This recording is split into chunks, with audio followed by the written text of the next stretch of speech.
जय हिंद दोस्तों, स्वागत है आपका अपने YouTube चैनल में। तो आज की जो वीडियो है वो है समास से संबंधित, और समास को हम बिल्कुल ट्रिक के माध्यम से देखेंगे। सबसे पहले हम समास की परिभाषा को देखेंगे, उसके बाद हम समास के भेद को देखेंगे, बिल्कुल ट्रिक के माध्यम से देखेंगे। और एग्जाम में, कोई भी एग्जाम हो, आप 2 सेकंड में समास को देखते ही आंसर कर देंगे। तो आइए दोस्तों स्टार्ट करते हैं। ये समास के भेद दिए हुए हैं, चलिए शुरू करते हैं। पहले हम देखेंगे समास की परिभाषा क्या है और समास के कितने भेद हैं, बिल्कुल ट्रिक के माध्यम से। चलिए स्टार्ट करते हैं। दिया है समास। समास का शाब्दिक अर्थ होता है संक्षेपीकरण। समास का शाब्दिक अर्थ क्या होता है? संक्षेपीकरण। इसकी परिभाषा क्या होती है समास की? तो दो या दो से अधिक शब्दों से मिलकर बने हुए नए सार्थक शब्द को समास कहते हैं। दो या दो से अधिक शब्दों से मिलकर बने हुए नए सार्थक शब्द को क्या कहते हैं? समास कहते हैं। समास के दो पद होते हैं, एक होता है पूर्व पद और दूसरा होता है उत्तर पद। चलिए अब हम देखेंगे समास के भेद कितने होते हैं। ट्रिक के माध्यम से इसको हम देखेंगे। समास के भेद होते हैं 6। समास के 6 भेद होते हैं, और इस 6 भेदों को याद करने की ट्रिक है अब तक द्वंद्वी। ट्रिक को याद करेंगे, अब तक द्वंद्वी। तो मैंने ये प्रत्येक अक्षर देखो, आ से हो गया अव्ययी भाव समास, बा से हो गया बहुव्रीहि समास, ता से हो गया तत्पुरुष समास, का से हो गया कर्मधारय समास, और दो से हो गया द्वंद्व समास, और दि से हो गया दिग्गु समास। तो ये समास को याद करने की ट्रिक है। अब हम एक एक समास को देख लेंगे, वो भी ट्रिक के माध्यम से देखेंगे। एक एक समास को बिल्कुल आसान तरीके से। चलिए स्टार्ट करते हैं। दिया है अव्ययी भाव समास। अव्ययी भाव समास दिया है, तो इसको पहचानने की ट्रिक क्या है, इसको देख लेंगे। देखो, इसको पहचानने की ट्रिक है, पहली बात इसमें देखेंगे अव्ययी समास में, अव्ययी भाव समास में पूर्व पद प्रधान होता है, यानी पूर्व वाला, आगे वाला पद प्रधान होता है। इसकी ट्रिक है शब्द में उपसर्ग लगा हो। ट्रिक क्या है इसकी? शब्द में उपसर्ग लगा हो, जैसे यथा, प्रति, आ, भर आदि। ये सब क्या होते हैं? उपसर्ग होते हैं। और दूसरी उसमें दिया है, दूसरा पॉइंट दिया है, शब्दों की पुनरावृत्ति भी हो। शब्दों की पुनरावृत्ति भी होगी तो भी अव्ययी भाव समास होगा। चलो देख लेते हैं, जैसे उदाहरण को देख लेते हैं। प्रतिदिन, प्रतिदिन में प्रति है, प्रतिघात में प्रति लगा हुआ है, प्रतिक्रिया में प्रति लगा हुआ है, आमरण में आ लगा हुआ है उपसर्ग, आजीवन में आ उपसर्ग लगा है, प्रत्युपकार में प्रत्युपसर्ग लगा है, यथाशक्ति में यथा उपसर्ग लगा है, यथाक्रम में यथा उपसर्ग लगा हुआ है, अनुरूप में अन उपसर्ग लगा हुआ है, भर पेट में भर आपका उपसर्ग है, ये हर रोज में हर आपका उपसर्ग है। तो शब्द में उपसर्ग लगा हो तो वह अव्ययी भाव समास होगा। प्लस शब्दों की पुनरावृत्ति हो, जैसे रोज रोज, दिन दिन, रात रात, राधे राधे। इसमें शब्दों की पुनरावृत्ति हो रही है, जैसे कानो कान, दिन दिन का दिनों दिन, रातों रात, और ये आ जाता है आपका हाथों हाथ। ये सभी आपके अव्ययी भाव समास हो जाएंगे। ठीक है, चलो आगे दूसरा देख लेते हैं। दिग्गु समास किसे कहते हैं?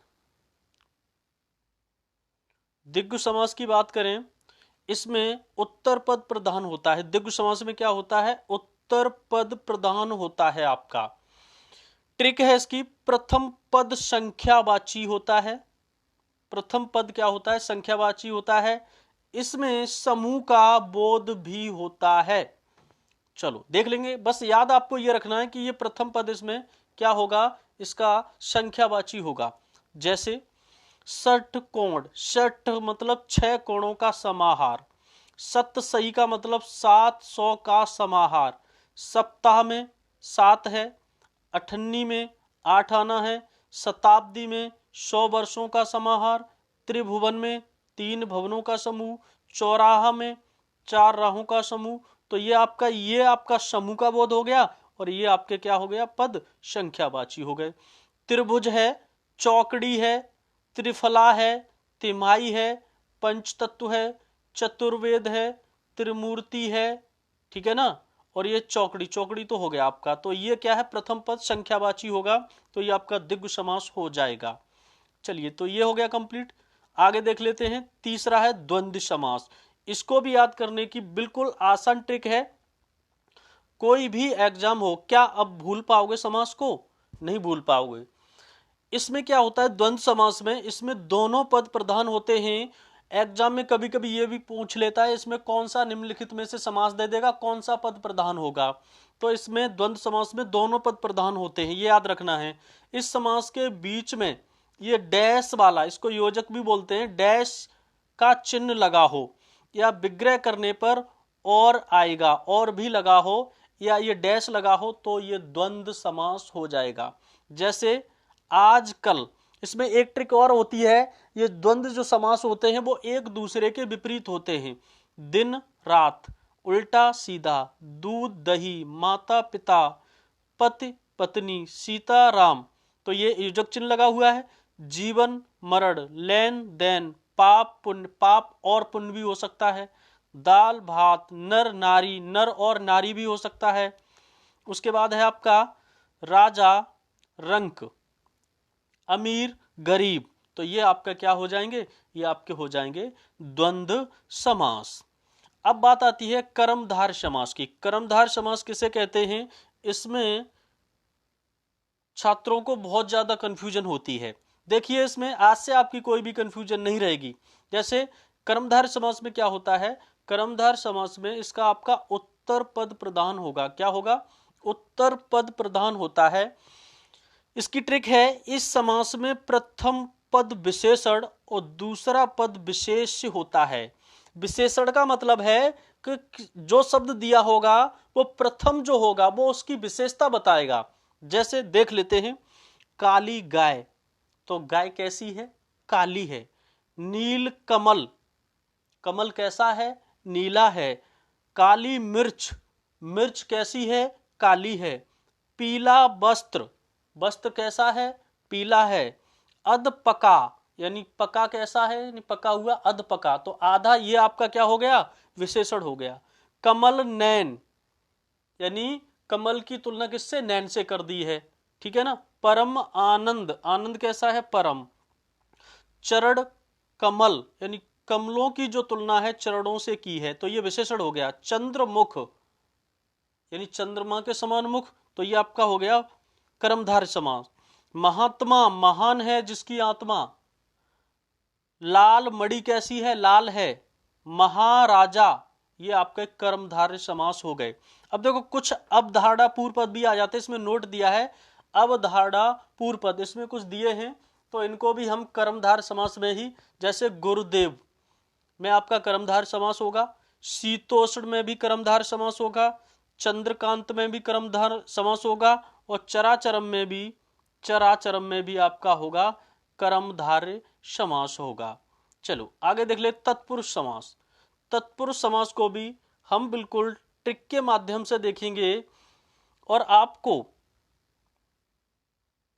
कोई भी एग्जाम हो जिसमें हिंदी आती हो, आप क्वेश्चन पेपर को उठा के देख लेना और समास को देख लेना। कोई भी समास होगा, आसान तरीके से आप सॉल्व कर सकते हैं उसको।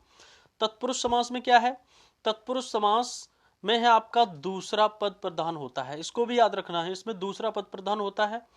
दूसरा पॉइंट दिया है, कर्ता संबोधन को छोड़कर 6 कारक चिन्ह होते हैं। किसको? तत्पुरुष समास में कर्ता और संबोधन को छोड़कर 6 कारक चिन्ह होते हैं। इसमें 6 कारक चिन्ह कौन से हैं? कर्म, करण, संप्रदान, अपादान, संबंध और अधिकरण। कर्म को करण से द्वारा, संप्रदान के लिए, अपादान से अलग होने का भाव, यानी अपादान का से अलग होने का भाव। संबंध का की के ये आएगा तो संबंध तत्पुरुष होगा, और अधिकरण में होता है में पर, ये आपकी इसकी ये विभक्ति हो गई, ठीक है ना। तो कर्म को कर्ण से द्वारा संप्रदान के लिए अपादान से अलग होने का भाव हो, संबंध काकी के, अधिकरण में और पर। अब इसके हम उदाहरण को देख लेंगे। चलिए उदाहरण क्या है इसके, एक एक उदाहरण को हम देख लेते हैं तो आपके समझने में आ जाएगा। उदाहरण इसका दिया है कर्म, पहला है आपका कर्म कारक है। गिर है कट, गृह कट, गृह कट यानी कर्म को है, तो गृह कट में को आया है, गृह को काटने वाला, तो को हो गया आपका कर्म तत्पुरुष। स्वर्गवास, स्वर्ग को प्राप्ति, तो इसमें को आया है, यह आपका हो गया कर्म तत्पुरुष, ठीक है ना। कारण, अब है करण है आपका करण, ठीक है। अब मन चाहा, तो मन से चाहा, कर्ण में से और द्वारा है। बिहारी रचित, तो बिहारी के द्वारा रचित, द्वारा आया है आपका।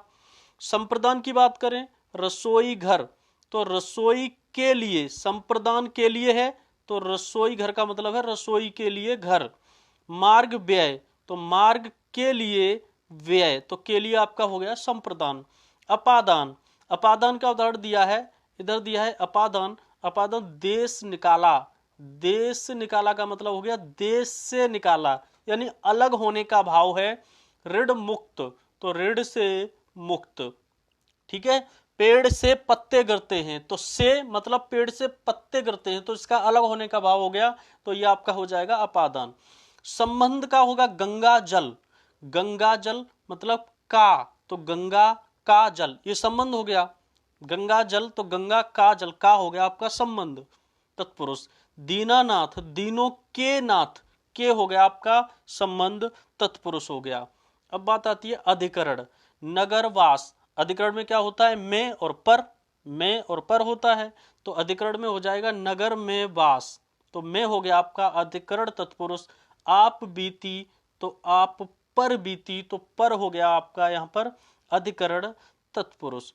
अब आज के लास्ट है आपका बहुब्रीहि समास, तो बहुब्रीहि समास को और देख लेंगे हम। बहुब्रीहि समास में क्या दिया है, बहुब्रीहि समास में दिया है इसमें कोई पद प्रधान नहीं होता है। बहुब्रीहि समास में क्या है, इसमें कोई पद प्रधान नहीं होता है, इसमें कोई पद प्रधान नहीं होता है, दो पद मिलकर तीसरे पद का निर्माण करते हैं, उसी को हम बहुब्रीहि समास कहते हैं। तीसरा पद इसमें जो होता है वही प्रधान होता है। जैसे उदाहरण को देख लेंगे हम। नीलकंठ, नीला है कंठ जिसका, नीलकंठ दिया है, तो नीला है कंठ जिसका, अर्थात तीसरा पद है शिव, भगवान शिव। लंबोदर, लंबा है उदर जिसका, यानी कि गणेश। चतुरानन, चतुर है आनन जिसके, यानी कि ब्रह्मा। दशानन, 10 हैं आनन जिसके, यानी कि रावण, 10 शीश थे ना उसके। वीणा वादनी अर्थात सरस्वती। पीतांबर, पीला है अंबर जिसका, तो वो हो जाएंगे भगवान श्री कृष्ण। इस तरीके से आपके समास जो हैं वो खत्म होते हैं। सिर्फ 15 मिनट की वीडियो है, आपने अगर 1 से 2 बार देख लिया ना तो शायद एक जिंदगी में कभी समास नहीं बोलोगे। इसी के साथ मेरे चैनल को सब्सक्राइब, लाइक, शेयर जरूर करें। धन्यवाद।